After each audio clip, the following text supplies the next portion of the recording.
This is the Bucks Postcast, your instant game reaction for the Milwaukee Bucks. Part of the Locked On Podcast Network, your team every day. A wild finish for our Milwaukee Bucks as it goes down to the wire in Atlanta as Milwaukee snaps their three-game losing skid, beating the Atlanta Hawks 112-110.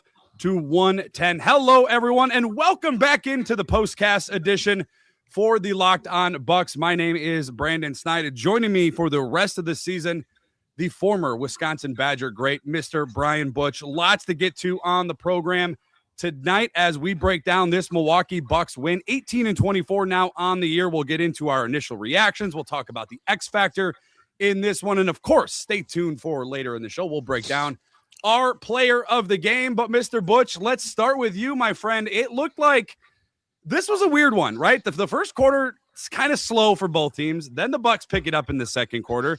Then the Bucks keep it up in the third quarter.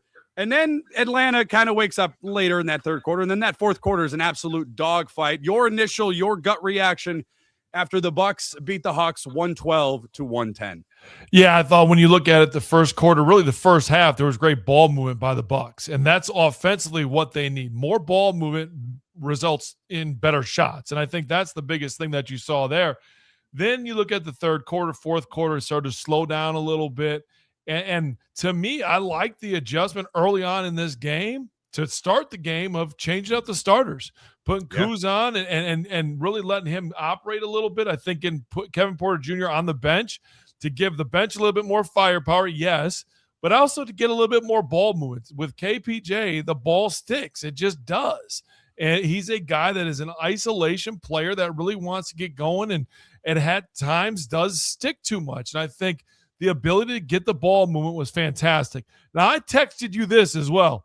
Pete Nance, exclamation point, exclamation point, exclamation point. Now, most Bucks fans don't have a clue who Pete Nance Jr. is. However, I did watch him with the Herd drop 42. I know he was playing good basketball. To me, getting a jolt, an energy guy in there, an energy giver, is what this Bucks team needs. There's not enough energy givers on this roster.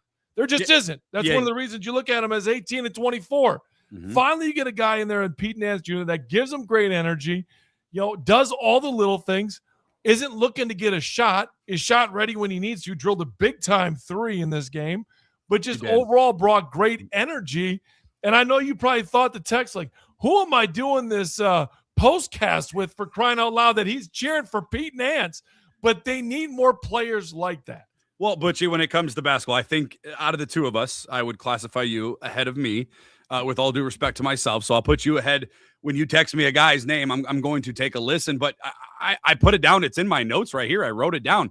Great minutes, great effort out of Pete Nance. And it was a shakeup for the lineup. You mentioned Doc Rivers kind of shaking things up a little bit. KPJ moved to the bench. He had started all 21 games he had played since he returned to action. You got to go all the way back to November 29th in Brooklyn, where Kevin Porter Jr. was starting in this lineup, and Doc Rivers switching it up a little bit. Look, Butchie, when you're 17 and 24, you lost your last three games. We know how bad those three losses were. 33 points, down by 40 to the Spurs. I think that was a 119-101 loss, but it felt like a lot more in that moment.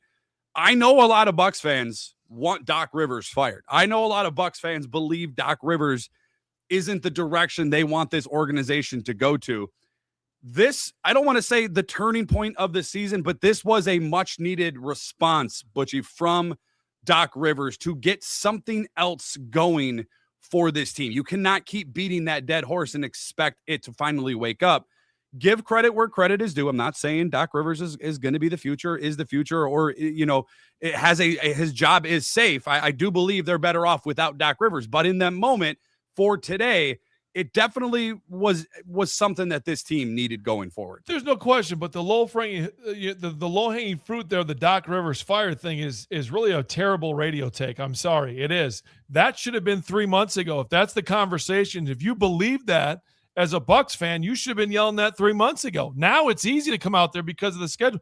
But let's talk about roster construction. Let's talk about who they've got on the team, and that the pieces don't necessarily fit all the time. So now Doc has really got his hands tied as far as who he's trying to put in there. As I brought up, Pete Nance throws in there. Nobody thought Pete Nance was going to be a piece to plug, and that's what the coaching staff is dealing with. Now, is Doc the greatest fit for this team? And that's a whole different conversation. I said it last year. I didn't love the Doc Rivers, piece to this because I don't think it fits.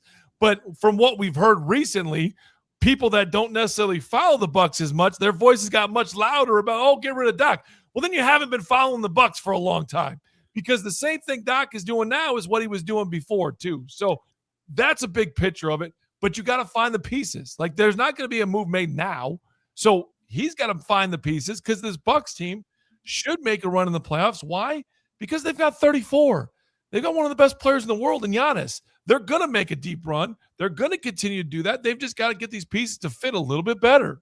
You mentioned Pete Nance, and for those tuning in, thank you. Welcome into the first edition of the Locked On Bucks postcast, where we go live following Bucks games for now until the rest of the season. And maybe Butchie, maybe they just needed us, right? Maybe the Bucks just needed the postcast to get going so that we could help them to a 112-110 victory. You mentioned Pete Nance, 15 minutes today, Butchie, plus 13 in the tally mark for the Milwaukee Bucks. A much needed boost. AJ Green with a great game for the Milwaukee Bucks, who got the starting nod as well in this one, and some interesting guys who did not play. We'll dive into that. We'll dive into the X factor as well as the player of the game as the Bucks beat the Hawks on the road, 112-110. Coming up after our first break, the X factor in this one as the Bucks snap that 3-game losing skid. Today's Locked On Bucks postcast is brought to you by our friends over at FanDuel. Fridays already feel different during basketball season, and FanDuel is making them feel even better. Every Friday night before the games tip off, FanDuel gives fans a new way to kick off the weekend with NBA Happy Hour. It is your official pregame, ladies and gentlemen, a limited time window where special offers drop right inside the FanDuel app before all the action starts. The timing is perfect. Right before the games, right before the weekend starts. It's easy to check the weekly special before tip-off and make a move before that window closes. It adds a little extra energy to those Friday night basketball games without having to overthink it. So before tip-off, check the FanDuel app and see what's dropping during NBA Happy Hour every Friday from 6 to 7:30 Eastern Standard Time. A little basketball, a little action, and a whole lot of Friday energy. That's NBA Happy Hour only on FanDuel, the official sportsbook partner of the NBA. Once again, FanDuel.com. The Milwaukee Bucks snap their 3-game losing skid with a 112-110 win over the Hawks. That victory given the Bucks an overall record of 18-24. Butchie, let's get into it. Our X factor after a Bucks victory. It's time to reveal who made the biggest under-the-radar impact with today's X Factor. I will say it's a much-needed victory, and that is going to be the theme of the show, Butchie. And I know when you're 18-24, it feels like every win is a much-needed win, but this one felt a little bit different. It felt like this one was going back and forth. It felt like the Hawks at one point grabbed that lead late in the fourth quarter with a minute and a half left. We're leading the Milwaukee Bucks, but I'll let you take the leadoff spot here, Butchie. Who is your X factor in the Bucks 112-110 victory? Yeah, for me, it's Pete Nance because the lead grew. And I know we've talked a lot about that, but with Pete Nance on the floor, the lead grew, which gave them, the Bucks, the ability to have a couple of the errors. You look at the end of the game, with 2:12 left in the game, they go side pick and roll. Porter over dribbles. Because he over dribbles, then tries to go to the lane, misses the layup. Atlanta then gets the ball, comes down. Giannis has a foolish foul, and you're looking at it and you're thinking, how are you executing down the stretch? Like, it wasn't smart.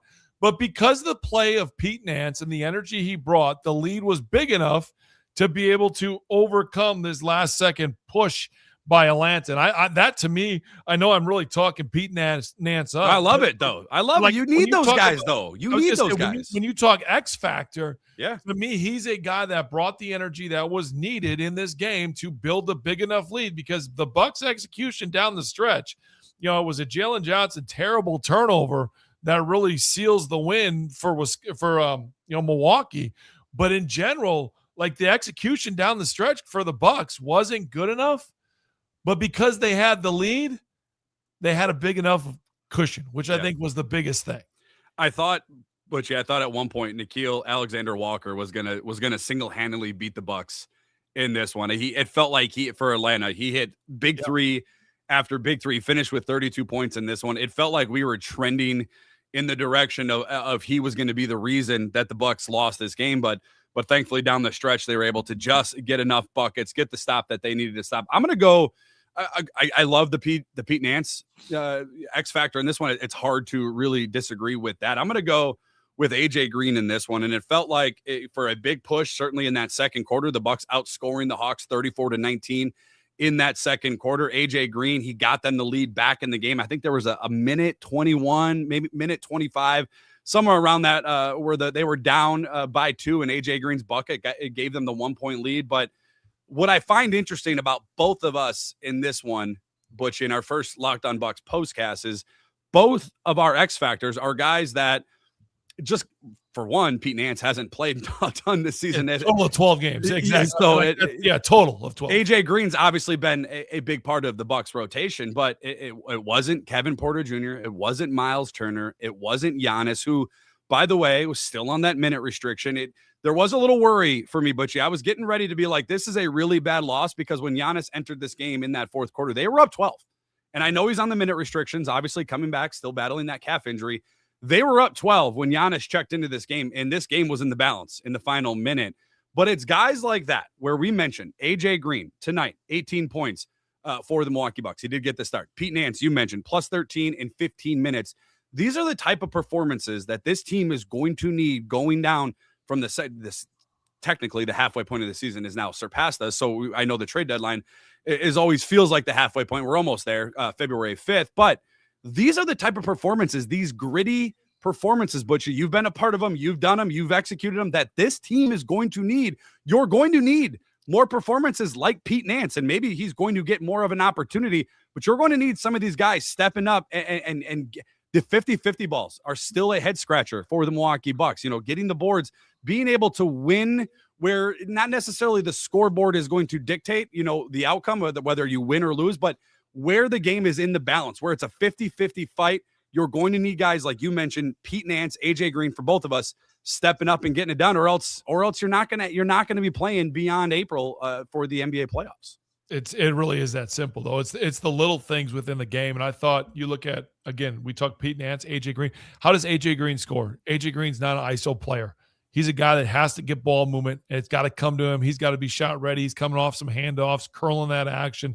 And they went with the play that you're talking about with 1:30 left. They went middle pick and roll with him and Giannis. Then it was a little pocket pass and the kick away to once AJ relocated. And I think that was like, when the ball moves, AJ Green is really, really hard to guard. When the ball doesn't, AJ Green is pretty easy to guard because you know what he is. He's a one-dimensional shooter. Now, he can put on the floor a little bit, but more or less, he's a one-dimensional shooter, and you got to get out and guard him.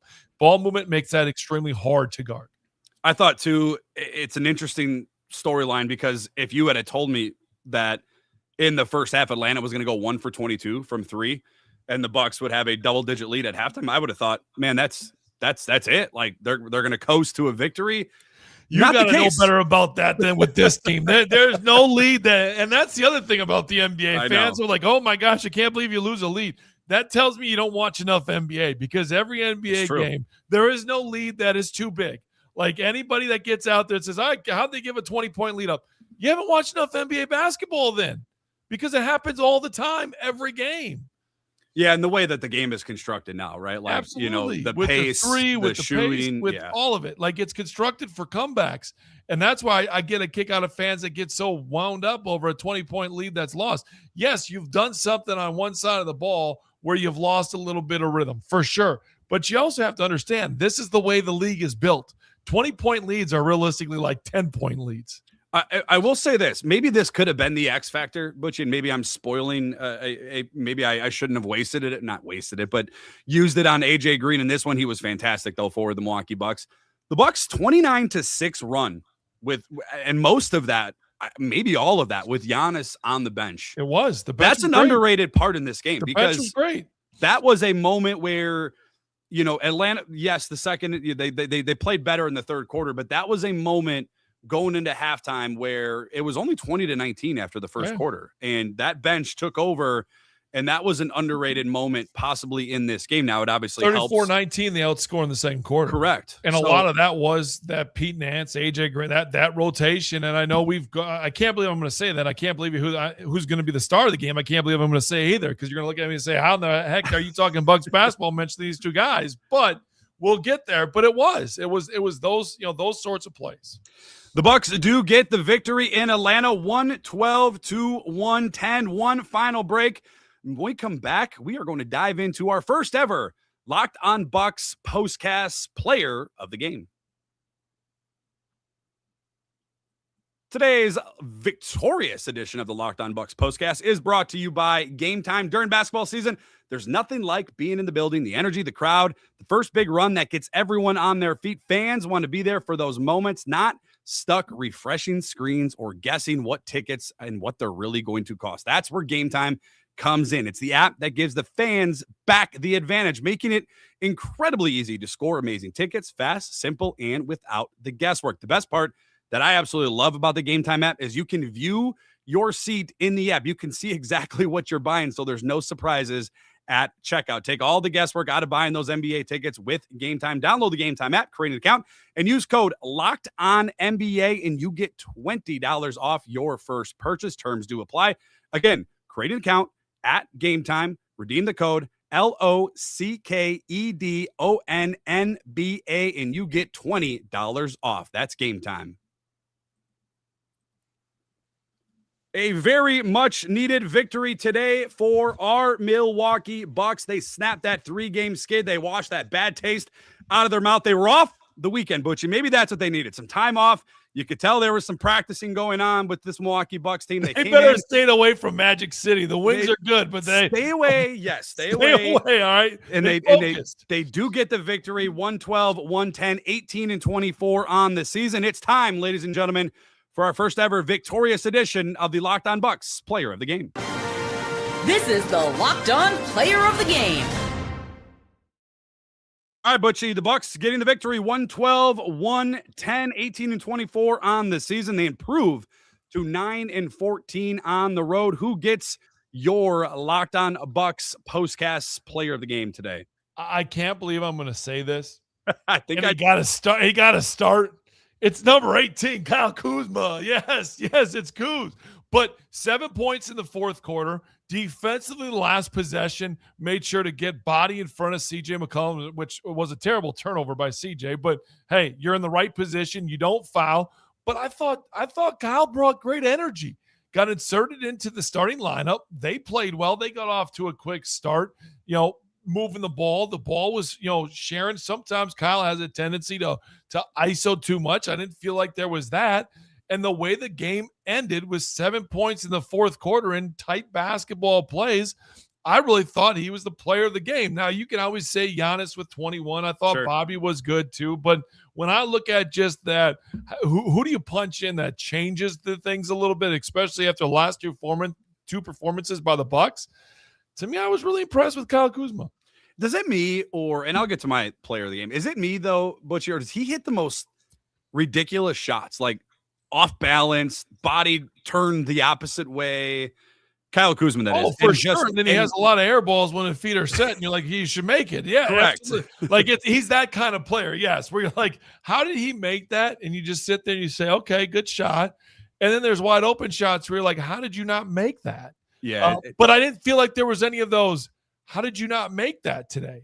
I thought there was some really good, just body control, understanding. Stay as I like to always say, stay in your box. Do what you do really well, and you're going to make yourself look really good. If you get outside of your box, you're going to make yourself look really bad. I thought Kyle stayed within his box. Fair enough. And I'll go to my player of the game. I'm going to go to one of your favorites, Bobby Portis, off the bench today for the Milwaukee Bucks. We talk about how pivotal it was for that Bucks bench to kind of take off in that second quarter, go into halftime up 54-38. BP, second leading scorer today for the Milwaukee Bucks, 19 points in 24 minutes. So he's going to get my nod for the Locked On Bucks postcast player of the game. A great performance, really, from a ton of players in this one, including the bench. You mentioned Pete Nance getting your X factor in this one. AJ Green, big time buckets, 6 3-pointers today for AJ Green, 6 for 12. But the most important thing, the Bucks getting the victory today in Atlanta, 112-110. That'll do it for the first edition of the Locked On Bucks postcast. Thanks to each and one of you for tuning in to our postcast show this afternoon, this evening, this morning, possibly, depending on where you are. The Bucks with a matinee in Atlanta as they get the victory. Friendly reminder, the Locked On Bucks postcast and daily show free and available wherever you guys get podcasts, as well as over on YouTube. Please make sure you subscribe. Thanks to each and every one of you for tuning in. Thank you for making Locked On Bucks part of your day each and every single day. And as always, win, lose, or draw, stay Locked On Bucks.